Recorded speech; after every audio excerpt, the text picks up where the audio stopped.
আসসালামু আলাইকুম ওয়া রাহমাতুল্লাহি ওয়া বারাকাতুহু। বিসমিল্লাহির রহমানির রহিম। নারায়ণগঞ্জ হাই স্কুল অ্যান্ড কলেজের দশম শ্রেণীর প্রিয় শিক্ষার্থীবৃন্দ, আশা করছি তোমরা সুস্থ ও সুন্দর থেকে লেখাপড়ায় মনোযোগী রয়েছ। আজ আমি তোমাদের উদ্দেশ্যে ইসলাম ও নৈতিক শিক্ষা বিষয়ের অধ্যায় ৩ পাঠ ১২ ও ১৩, বিষয়বস্তু জিহাদ ও সন্ত্রাসবাদ। এ দুটি পাঠকে কেন্দ্র করে আমি তোমাদের উদ্দেশ্যে আলোচনা পেশ করব। মনোযোগ সহকারে বিষয়টি শুনবে এবং বুঝার চেষ্টা করবে।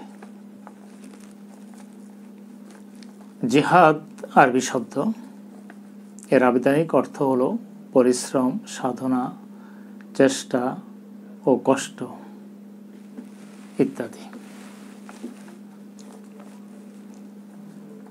চেষ্টা, সাধনা এবং জোর প্রচেষ্টাকে জিহাদ বলা হয়।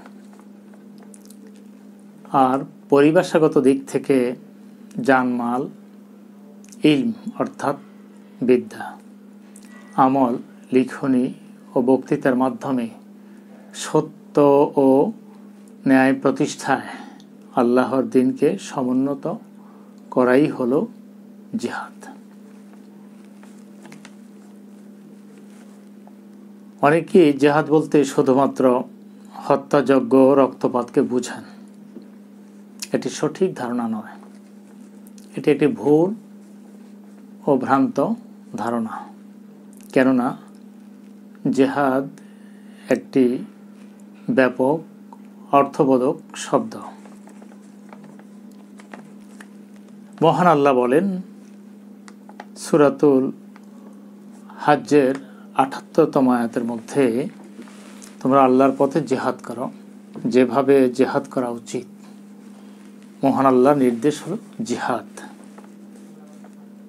সুতরাং এটিকে সাধারণভাবে দেখবার কোনো সুযোগ নেই। একজন মুমিন, একজন মুসলিম অবশ্যই কোরআনের এই আয়াতকে বিশ্বাস করবে। বিশ্বাস করা না হলে সে ব্যক্তির ঈমান থাকবে না, তিনি বেঈমান হয়ে যাবেন। প্রিয় নবী হযরত মুহাম্মদ সাল্লাল্লাহু আলাইহি সাল্লাম জিহাদের ব্যাপারে কথা বলেছেন। প্রিয় নবীজি বলেছেন, প্রকৃত মুজাহিদ সেই ব্যক্তি যে আল্লাহর আনুগত্য করার ব্যাপারে নিজের ক্রুপ্রবৃত্তির সাথে জিহাদ করে।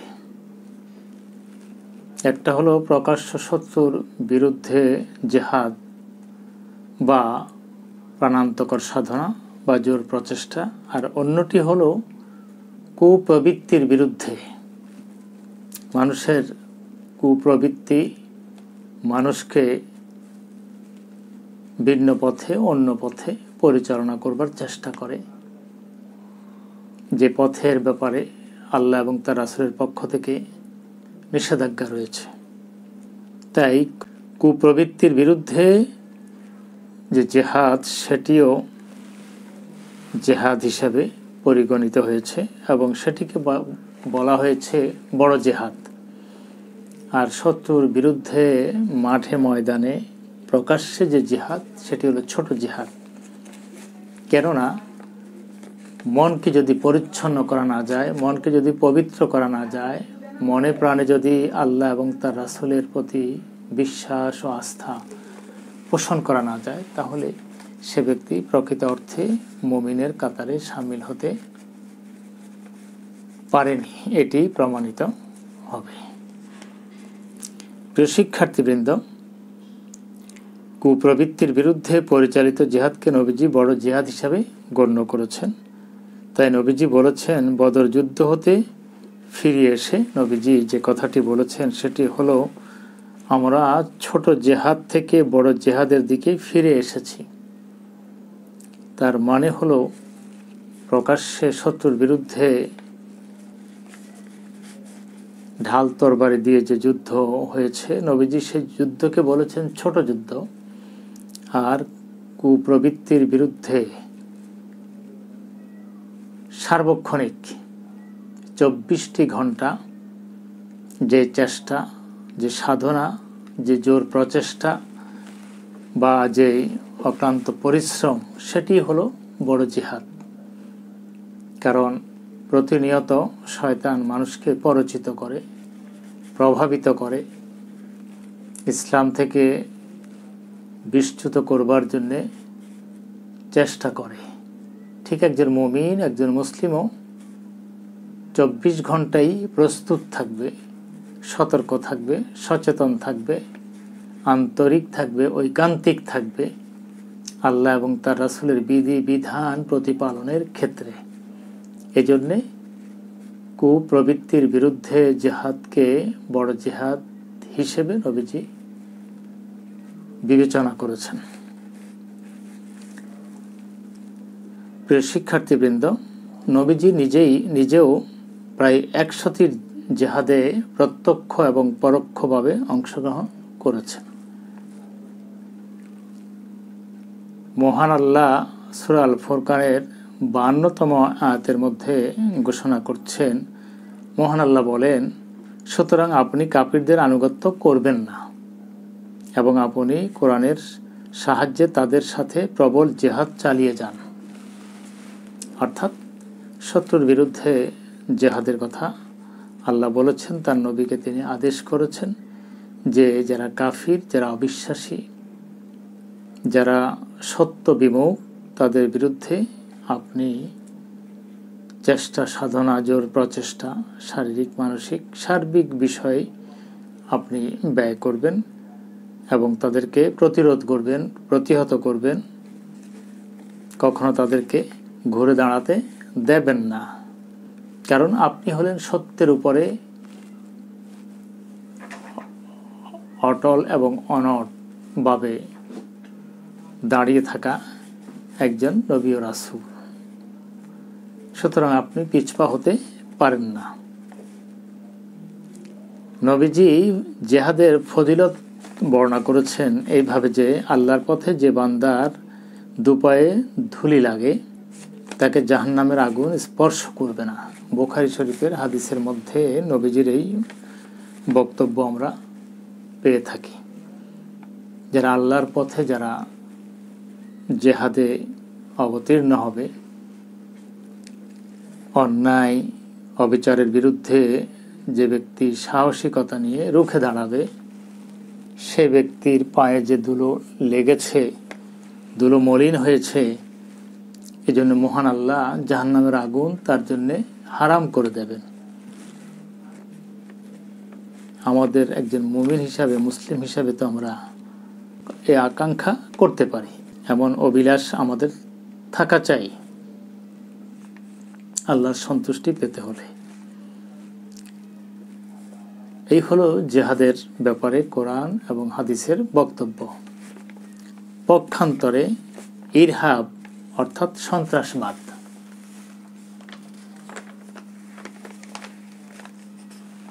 ইরহাব সন্ত্রাসবাদকে বলা হয় যা পার্থিব স্বার্থ সংশ্লিষ্ট ব্যাপার বা বিষয়, যার মাধ্যমে বিশৃঙ্খলা ও তাণ্ডব লীলা সৃষ্টি করে জনগণকে আতঙ্কিত ও সন্ত্রস্ত করা হয়। দুটি বিষয় পরস্পর বিপরীত। জিহাদের মাধ্যমে বিশৃঙ্খলা দূর করা হয়, প্রতিকূল পরিবেশকে অনুকূল পরিবেশে রূপান্তরিত করা হয়, অন্যায়কারী এবং অপরাধীর বিরুদ্ধে রুখে দাঁড়ানো হয়। এতে করে সমাজে শান্তি বিরাজ করে। পক্ষান্তরে ইরহাব বা সন্ত্রাসবাদের মাধ্যমে সমাজের মধ্যে বিশৃঙ্খলা সৃষ্টি হয়, সমাজে অশান্তি বিরাজ করে, সমাজের মানুষ কষ্ট পায়, দুঃখ পায়, ভীত সন্ত্রস্ত হয়, আতঙ্কিত হয়। তাই ইরহাব বা সন্ত্রাসবাদের সাথে জেহাদের কোনো সম্পর্ক নেই, বরং জেহাদ হলো সুখ, সমৃদ্ধি, শান্তি, উন্নতি, অগ্রগতির পরিচায়ক। আর ইরহাব বা সন্ত্রাসবাদ এগুলো উন্নতি, অগ্রগতি ও সমৃদ্ধির পথে চরম বাধা। তাই এই বাধার পাহাড়কে ডিঙ্গিয়ে আমাদেরকে অগ্রসর হতে হবে কোরআন হাদিসের বিধান মোতাবেক অন্যায়ের বিরুদ্ধে রুখে দাঁড়াবার মাধ্যমে। প্রিয় শিক্ষার্থীবৃন্দ, সন্ত্রাসবাদ হল ক্ষমতা দখল, অবৈধভাবে খুন খারাপি ও লুটতরাজ করা। পক্ষান্তরে জেহাদ হচ্ছে অন্যায় ও অবিচারের বিরুদ্ধে রুখে দাঁড়ানো। সন্ত্রাসের মাধ্যমে বোমাবাজি করা হয়, জঙ্গিবাদ বৃদ্ধি পায় এবং সমাজে নৈরাজ্য সৃষ্টি হয়। আর জেহাদের মাধ্যমে বোমাবাজি, জঙ্গিবাদ বা নৈরাজ্য থেকে জাতি মুক্তি পায়। একটি হলো ইতিবাচক আর অন্যটি হলো নেতিবাচক। জেহাদ হলো ইতিবাচক আর ইরহাব বা সন্ত্রাসবাদ হলো নেতিবাচক।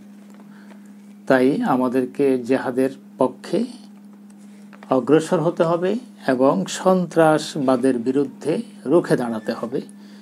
তাহলে আমরা সমাজকে শান্তিপূর্ণ সমাজে রূপান্তরিত করতে সক্ষম হব। প্রিয় শিক্ষার্থীবৃন্দ, স্বল্প পরিসরে জেহাদ ও সন্ত্রাসবাদের উপর যে সংক্ষিপ্ত আলোচনা আমি পেশ করলাম, সংক্ষেপে যেই পাঠদান করলাম, এ বিষয়কে কেন্দ্র করেই আমি 4টি প্রশ্ন পেশ করছি এবং সেগুলোর সমাধান দেওয়ার চেষ্টা করছি। তোমরা মনোযোগ সহকারে শুনবে। প্রথম যে প্রশ্নটি জ্ঞানমূলক, সেটি হলো জেহাদ শব্দের অর্থ কী? আমরা শুরুতে বলেছি জেহাদ শব্দের অর্থ হলো পরিশ্রম করা, চেষ্টা করা, সাধনা করা, জোর প্রচেষ্টা করা, কষ্ট করা, পরিশ্রম করা ইত্যাদি। সন্ত্রাসবাদ পরিত্যাজ্য কেন? কেন সন্ত্রাসবাদকে পরিত্যাগ করতে হবে? সন্ত্রাসবাদকে এজন্য পরিত্যাগ করতে হবে যে সন্ত্রাসবাদ এটি একটি হারাম কাজ, অবৈধ কাজ, একটি অন্যায় কাজ। এটি হলো পাপাচারমূলক কাজ। কারণ এর মাধ্যমে সমাজের মধ্যে অশান্তি সৃষ্টি হয়, বিপর্যয় সৃষ্টি হয়, একটা বিশৃঙ্খল পরিবেশ বিরাজ করে। আর এটি শরীয়তের দৃষ্টিতে, ইসলামের দৃষ্টিতে এটি হারাম, নাজায়েজ, অবৈধ, ইল্লিগেল। তাই এই সন্ত্রাসবাদকে পরিত্যাগ করতে হবে। আল্লাহ এবং তার রাসূল সন্ত্রাসবাদের ব্যাপারে সাবধান বাণী উচ্চারণ করেছেন। এজন্যে সন্ত্রাসবাদ পরিত্যাজ্য বা পরিহারযোগ্য। প্রিয় শিক্ষার্থীবৃন্দ, তৃতীয় পর্যায়ে যেটি প্রয়োগমূলক প্রশ্ন, সেটি হলো আমরা কিভাবে সন্ত্রাসবাদের বিরুদ্ধে ভূমিকা পালন করব। সন্ত্রাসবাদ যেহেতু নেতিবাচক একটি বিষয়, সমাজ বিধ্বংসী একটি কাজ, এজন্যে কিভাবে আমরা এর বিরুদ্ধে ভূমিকা রাখব, আমাদের ভূমিকা কি হবে, আমরা কিভাবে দায়িত্ব পালন করব। সন্ত্রাসবাদের বিরুদ্ধে আমরা দায়িত্ব পালন করব এইভাবে যে, যেহেতু কোরআনে আল্লাহ বলেছেন এই সন্ত্রাসবাদ এটি একটি নেতিবাচক দিক, এর বিরুদ্ধে রুখে দাঁড়াতে হবে। এটি যেহেতু কোরআনিক বক্তব্য, এই জন্য কোরআনের এই বক্তব্য আমরা মানুষের সামনে তুলে ধরব, পেশ করব। এতে করে মানুষ সাবধান হবে, সতর্ক হবে, সন্ত্রাসবাদের বিরুদ্ধে মানুষ একমত হবে, ঐক্যবদ্ধ হবে। এতে করে সন্ত্রাসবাদ বাধাপ্রাপ্ত হবে, নির্মূল হবে। দ্বিতীয় যেই বিষয়টি সেটি হলো হাদিসেও সন্ত্রাসবাদের ব্যাপারে নিন্দা করা হয়েছে এবং এর বিরুদ্ধে রুখে দাঁড়াতে বলা হয়েছে। আমরা হাদিসের বক্তব্য প্রিয় নবী হযরত মুহাম্মদ সাল্লাল্লাহু আলাইহি ওয়াসাল্লামের মুখ নিঃসৃত পবিত্র উক্তি আমরা তুলে ধরব। এইভাবে মানুষ উপকৃত হবে, সতর্ক হবে এবং সাবধান হবে। সাথে সাথে সন্ত্রাসবাদের বিরুদ্ধে মানুষ ঐক্যবদ্ধ হবে। তৃতীয়ত,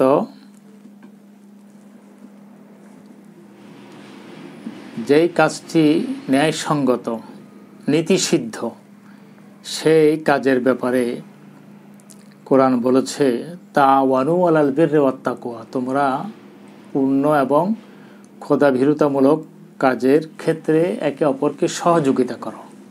তাই আমাদেরকে সন্ত্রাসবাদের বিরুদ্ধে একত্রিত হতে হবে, ঐক্যবদ্ধ হতে হবে, দলবদ্ধ হতে হবে। তাহলে ন্যায়ের পক্ষে আমরা দলবদ্ধ হলাম, ঐক্যবদ্ধ হলাম এবং সন্ত্রাসবাদের বিরুদ্ধে আমরা সম্মিলিত প্রয়াস চালালাম।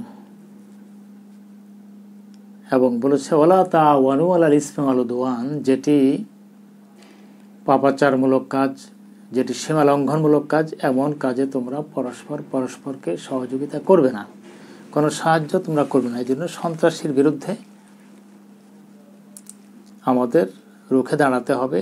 তাদের পক্ষ সমর্থন করার কোনো সুযোগ ইসলামে নেই। যেন ন্যায়ের পক্ষে দণ্ডায়মান হওয়া, তৃতীয় যে পয়েন্টটি। আর চতুর্থ হলো অন্যায়ের প্রতিবাদ করা। যেটি অন্যায়, যেটি অপরাধ, যেটি পাপাচার, যেটি অসঙ্গত, যেটি অবাঞ্ছিত, তার বিরুদ্ধে প্রতিবাদ করতে হবে, প্রতিরোধ গড়ে তুলতে হবে। তাহলেই আমাদের দায়িত্ব প্রতিপালিত হবে। পঞ্চম যে বিষয়টি সেটি হলো সত্যের পথে অবিচল থাকা। যেহেতু এটি সন্ত্রাসবাদ, যেহেতু এটা মিথ্যার উপর নির্ভর করে পরিচালিত হয়, এটা সত্যের বিপরীত। এজন্যে সত্যের পথে অবিচল থাকতে হবে, অর্থাৎ জেহাদের পথে, চেষ্টা সাধনার পথে, ন্যায্য পথে, ন্যায়ানুগ পন্থায় আমাদেরকে অর্পিত দায়িত্ব পালন করতে হবে। অর্থাৎ সমাজে শান্তি শৃঙ্খলা বজায় রাখবার জন্য আমাদের সকলকে এক হতে হবে, ঐক্যবদ্ধ হতে হবে, সম্মিলিতভাবে রুখে দাঁড়াতে হবে। তাহলে দেখা যাবে যে সন্ত্রাসবাদ মাথা চাড়া দিয়ে উঠতে পারবে না, সন্ত্রাসবাদ নির্মূল হয়ে যাবে, নিঃশেষ হয়ে যাবে। প্রিয় শিক্ষার্থীবৃন্দ, চতুর্থ পর্যায়ে উচ্চতর চিন্তন দক্ষতামূলক যে প্রশ্ন সেটি হলো জেহাদের গুরুত্ব তাৎপর্য বিশ্লেষণ করা। এটি কেন গুরুত্বপূর্ণ এবং এর কেন তার তাৎপর্য বহ। এটা এই জন্যে গুরুত্বপূর্ণ যে এই ব্যাপারে মহান আল্লাহ পাক নির্দেশ দিয়েছেন যে অন্যায়, অপরাধ, পাপাচারের বিরুদ্ধে, অনৈতিক কাজের বিরুদ্ধে তোমরা জেহাদে অবতীর্ণ হও, রুখে দাঁড়াও, তোমরা চেষ্টা সাধনা জোর প্রচেষ্টা চালিয়ে যাও। এই জন্য এটি গুরুত্বপূর্ণ, যেটা আল্লাহ নির্দেশ। দ্বিতীয়ত গুরুত্বপূর্ণ এই জন্য যে এই ব্যাপারে রাসূল সাল্লাল্লাহু আলাইহি ওয়াসাল্লামের বক্তব্য রয়েছে। এটি তার সুন্নাত যে তিনি প্রায় 100টির মতো জেহাদে তিনি প্রত্যক্ষ পরোক্ষভাবে অংশগ্রহণ করেছেন। এই জন্য এটি নবীর সুন্নাত, নবীর রেখে যাওয়া সুন্নাহ যে কোনো প্রতিকূল পরিবেশে সমাজকে বিশৃঙ্খলা মুক্ত করতে হলে জেহাদের পথে অগ্রসর হতে হবে, যাতে করে সমাজের মানুষ সুখে শান্তিতে আরামে আয়েসে জীবনযাপন করতে পারে, কোনো বাধা বিপত্তির শিকার যেন না হয়। প্রিয় শিক্ষার্থীবৃন্দ, তৃতীয় যে বিষয়টি সেটি হলো যে ব্যক্তি ইসলাম প্রেমিক সে ব্যক্তি জেহাদের ব্যাপারে আগ্রহী এবং আন্তরিক।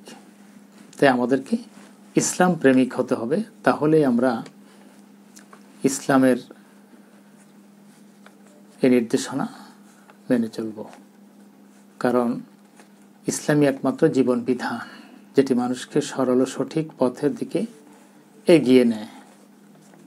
তাই আমরা সেই ইসলাম প্রেমিক হিসাবে আমরা জেহাদের মতো একটি গুরুত্বপূর্ণ বিধানকে মূল্যায়ন করব। চতুর্থ যে বিষয় সেটা হলো মুজাহিদ। যে ব্যক্তি জেহাদ করে তাকে মুজাহিদ বলা হয়। আর যে ব্যক্তি মুজাহিদ, সে ব্যক্তিকে মহান আল্লাহ জাহান্নামের আগুন থেকে মুক্ত করে দেন। এ থেকেও জেহাদের ফজিলত প্রমাণিত হয় এবং এটি যে গুরুত্বপূর্ণ সেটি বোঝা যায়। পঞ্চম যেটি, জেহাদে যারা শহীদ হন, যারা জীবন বিলিয়ে দেন, মহান আল্লাহ তাদের জন্য রিজিকের ব্যবস্থা রাখেন। ষষ্ঠ যেটি, সেটি হলো আল্লাহর আরশের নিচে তাদেরকে স্থান করে দেন এবং তারা সবুজ রঙের একটি পাখির মধ্যে তাদের প্রাণ দিয়ে দেয়া হয়, আর পাখি উড়ে উড়ে জান্নাতের বাগানের ফল ফলাদি ভোগ করে। প্রিয় শিক্ষার্থীবৃন্দ, এই হলো জেহাদের গুরুত্ব ও তাৎপর্য। এই 6টি পয়েন্ট অনুযায়ী তোমরা এ বিষয়ের উপরে লিখবে, তাহলে এই প্রশ্নের সার্থক জবাব প্রদান করা হবে। সংক্ষেপে আমি 4টি প্রশ্ন নিয়ে যে সমস্ত আলোচনা তোমাদের উদ্দেশ্যে তুলে ধরেছি, এই বিষয়টি বারবার তোমরা শুনবে এবং আত্মস্থ করবার চেষ্টা করবে। পাঠ্য বইটিকেও তোমরা কাছে রাখবে এবং অনুশীলন করবে। এরপর 2টি জিনিস অনুশীলন করে, পড়ে, শুনে, জেনে, বুঝে নিজের মতো করে নিজের ভাষায় লিখবে এবং বলবে। কারণ হুবহু শিক্ষকের কথা মুখস্থ করতে হবে এমনটি নয়।